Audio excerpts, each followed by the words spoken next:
Ladies and gentlemen, it is my honor and privilege to now invite Yang Amat Berbahagia Tun Dr. Mahathir Mohamad, the fourth Prime Minister of Malaysia and President of the Perdana Global Peace Foundation.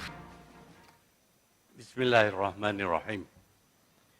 Yang berbahagia Tan Sri Norin Mai, Yang berbahagia Tan Sri Rais Yatim Wan Sri, distinguished speakers, guests, excellencies, ladies and gentlemen. Firstly, I would like to thank the organizers for giving me the task of introducing the subject for our forum today. And the subject is the New World Order, whether it is a recipe for war or peace. We often hear leaders talking about a new world order. And for most of us, when somebody speaks about a new world order, we visualize a better world, a world where we live a much more prosperous life, free of oppression and the like. But actually, the idea of a new world order is not new. It is very old. And you heard from Tan Sri Norin Mai just now what kind of new world order was first conceived. Basically, it is about having a world government. We should abolish all states, all nations, all borders, but instead have only one world government. And that world government is to be by certain people, elites, people who are very rich, very intelligent, very powerful in many ways. They are the ones who will govern the world. There was not much talk about democracy or choice of leaders. Instead, there was to be a government by these elites who will impose their rules on everyone in this world. And for those who are unwilling to submit to them, there will be punishment. This is the concept initially, but many have not read or do not know about this concept. But it is important for us to remember that this new world order is an old world order. It's something that was conceived more than 100 years ago. And yet it is being repeated by powerful politicians from powerful countries that it is new. We should be asking ourselves whether the people who originally conceived this idea has given up hope on achieving a world government. If we study carefully recent history, we will know that there are people who still wish to set up a world government where this government rules the whole nation, the whole world without regard for nations or states. There would be no borders. And when I say no borders, I'm quite sure you remember lots of talk about globalization and a borderless world. Globalization and a borderless world is an expression that relates to the concept of the New World Order as it was first conceived. They want to have a borderless world, and they want to have globalization, which means, of course, without borders, there would be no states, there would be no nations, there would be just one world. And that one world will be ruled by whom? There is no mention that it would be ruled democratically by election of leaders. that is left unsaid. But what we do see is the dominance of the people who enunciated this new world order. If we look carefully, we see that to a certain extent, this new world order is already with us. We live in a world today that is dominated by the powerful, the mighty, the people with the guns, accepting that the guns now are much more sophisticated. We have reached a stage where certain people have arms which could wipe out the population of this world. The nuclear weapons have that capacity. And the nuclear weapons are in the hands of certain countries and certain people. Therefore, the world is frightened of them. And when the world is frightened of them, the world becomes submissive to them. And when the world submits to them, effectively, there is one government in this world.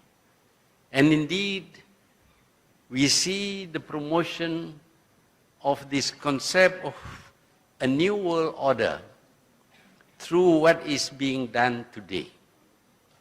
We know, for example, that politically there is no freedom for any nation. When we talk about free speech, freedom of, and human rights, etc., it is with regard to your own national government. Internationally, there is no free speech. If you say the wrong thing, you will be taken to task and you will be vilified in the international press, which is under their control. If you say the wrong thing, action may be taken against you.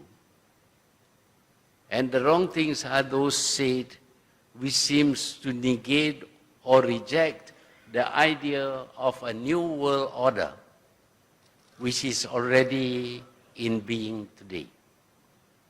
You can criticize your own government, but not the power that is running the world today.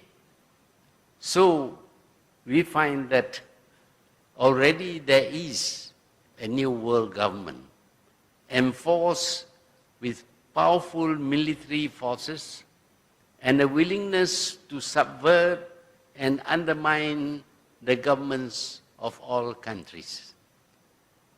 Politically, we see them urging every country to undergo regime change, except for those who are already submitting to them.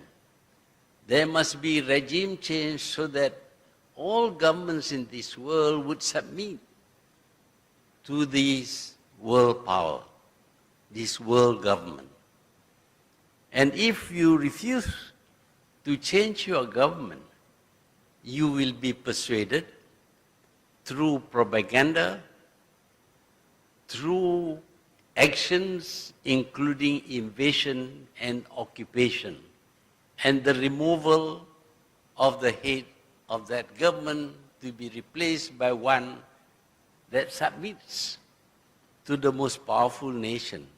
In other words, the one who will accept the concept of a new world order.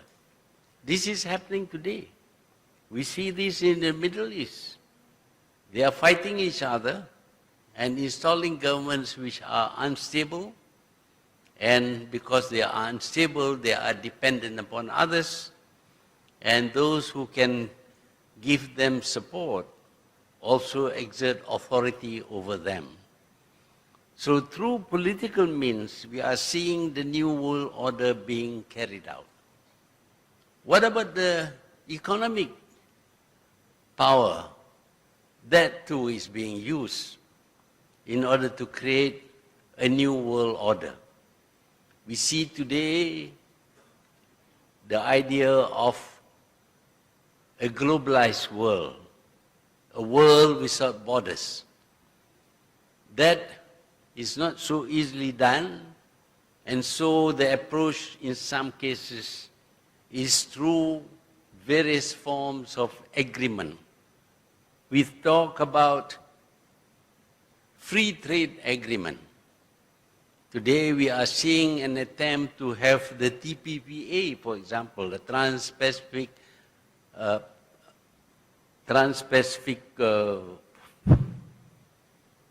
Partnership Agreement. It's not a partnership. All the countries which participate in this agreement will be subjected to more rules than they ever had before. In other words, the TPPA is not about free trade.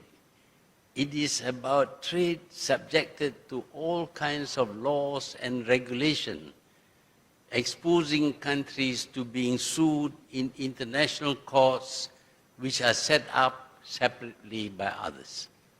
So the TPPA is not about free trade, it is about regulated trade. Once you have regulated trade, then of course the most powerful economy will dominate that system conceived under the TPPA.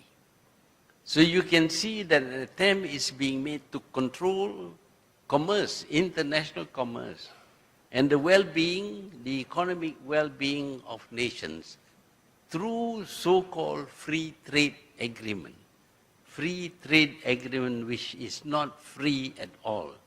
Many fail to notice this because it was called, or it is called, free trade. But actually it should be called regulated trade. But that is not all. We find that if you are recalcitrant, you don't like to conform, then you may have sanctions placed against you. We see already countries like Iran and Russia facing the application of sanctions on their trade with other countries. But the sad thing is that in the attempt to apply sanctions to this country, they have to apply sanctions to even their friends, to even people, countries which are not their target. For example, when sanctions are placed against Iran, Malaysia also faces sanctions. Because if we try to trade with Iran, then we will receive all kinds of punitive action, like closing down our banks and other things. So the attempt to control the world through the most powerful nation is already on in not just the political field, but also in the economic field. Then there is the moral values that are being promoted. You are not allowed to have your own value system. You must conform to the new value system as conceived by the powerful. We should have freedom, and freedom should be unlimited. And we see the promotion of values which are against our own beliefs, against our religion. But this we must have because these are the values that is promoted by the most powerful nation in the world. We must allow all kinds of freedom, including equality between men and women, to the extent that there is no necessity for men to marry women or women to marry men. They can marry among the same sex if they so wish. That is against our value system, but we have to accept that also. And there are other values which are being undermined because of the need to set up one single system of moral values. The stress is always on equality, on freedom of speech. And so we have what happened to this magazine called Charlie Hebdo from France. And because of freedom of speech, this magazine has a right to insult other people. Now, if you allow insulting people as part of the freedom of speech, you will have no peace. I cannot walk up to a person and curse him or call dirty names about his parents simply because it is my freedom. I think the freedom of the people who receive this kind of treatment would be to bash you on your nose. But the interpretation of freedom is that you can say anything, insult anybody you like, because freedom is the most important thing in this system of moral values that is being promoted. So along all the three areas, you see an attempt to undermine everything that we believe in, undermine our politics, undermine our economy, and undermine our moral values. When this happens, of course, if all were to accept all this as the necessary thing for our lives, then there would be the need to submit to one single government, a world government. And this world government will govern without our consent. They will govern according to their own concept of governance, their own ideas about freedom, their own ideas about what is right and what is wrong. And when this happens, of course, then the new world order would have succeeded fully. What we are seeing today is a process towards that direction, the establishment of a world government that is responsible to nobody. We would have no choice at all as to who should rule this world. We have to accept the rulers because they consider themselves as the most suitable people to rule this world. So this idea about the new world order is still in place. The new world order meaning that there should be one world government and they should rule according to their whims and fancies. What we are seeing today happening in the Middle East, happening in many other countries, including in Malaysia, where interference is being made in the political process of this country, all these are in the interest of establishing the new world order. Now, would this bring peace to us? Or would it cause wars to be fought in many places? We already see wars being fought in the Middle East, wars were fought in Vietnam and in many other parts of the world because of the need for the people who are promoting the new world order to establish their government of the world. And not only wars, we see all kinds of subversion taking place, undermining our moral values to the extent that we become helpless, unable to do anything. And the peace that we will get from this is the peace of the graveyard, because the intention also is to reduce the number of people in this world. At the time when the New World Order was enunciated, the population of this world was only 3 billion. The intention was to reduce it to 1 billion.